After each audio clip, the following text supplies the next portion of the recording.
Hey, what's up, all you Cronenbergs out there? I have a new Steven Universe review. Today we're talking about Nightmare Hospital. And we're back from the hiatus we had. And we get things right started, which is pretty exciting. I'm always happy when we have a nice, good, solid episode after hiatus. And this definitely did not disappoint. It starts off very quickly, actually. It's a pretty fast-paced episode. Steven drops off Connie at the house, and she mentions that, it'd be nice to, get a little more sword fighting practice done. So he gives her his mother's sword.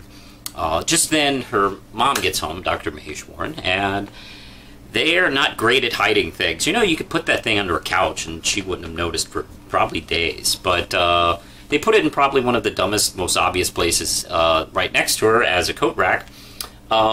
She obviously sees it because she's not stupid, and confiscates it from her. And she gets a call back from the hospital because she had one really messed up, creepy patient, and a second one has arrived. So she's really mad at Connie. She doesn't believe her little fake story, but she decides to just I have to go back to work. They follow her back to get the sword. Because Connie doesn't believe they can reason with her at all about it, so thievery and lying is the only way. But that's when we discover her patients. They are the gem cluster mutants, and they start attacking in very creepy 80s horror movie fashion, which is pretty fantastic, actually. The music, I think, works really well to achieve this setting and pace and tone. It works really well.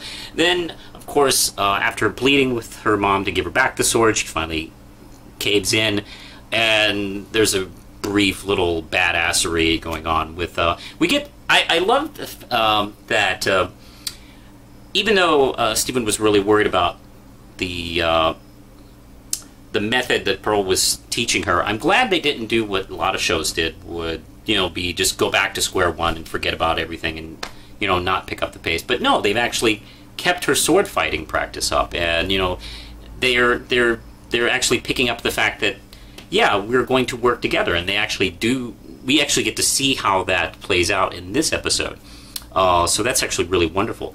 The little fight is just brief but awesome.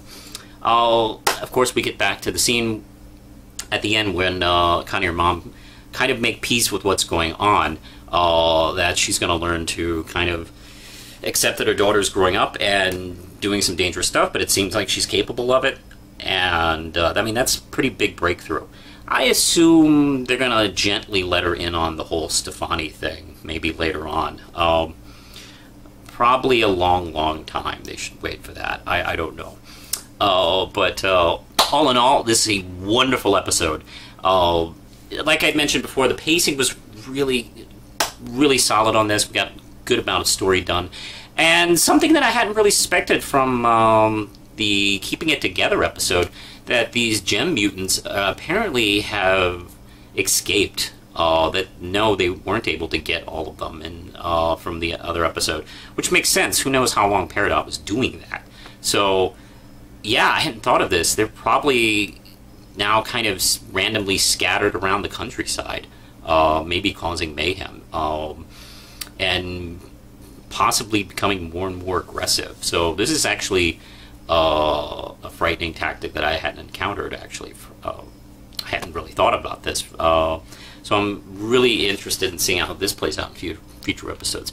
Right now, with where this story arc is going, I'm not too sure. I had some ideas how the first season story arc was, where that was heading. And I was like, I'd say 70% correct. But this one, I'm actually not sure what to think of where we're going. So I'm pretty excited about the rest of the season. And this is an excellent episode. It's a great episode back. So yeah, definitely worth checking out as soon as you can. What did you think? Leave a comment below. And I have another Steven Universe video coming up. Probably I'll be posting it the day after this one. It'll be my top 10 favorites to celebrate the return of the show. I also want to say before I go that I have started a Patreon for my comic book work.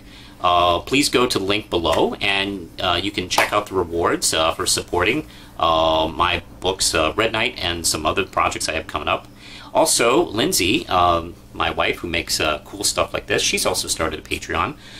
Please check it out below. I'll put a second Patreon there. Hey, if you don't like my comics, that's fine. Check out her stuff. Anyway, I think that's it for now. Push the button, Lindsay.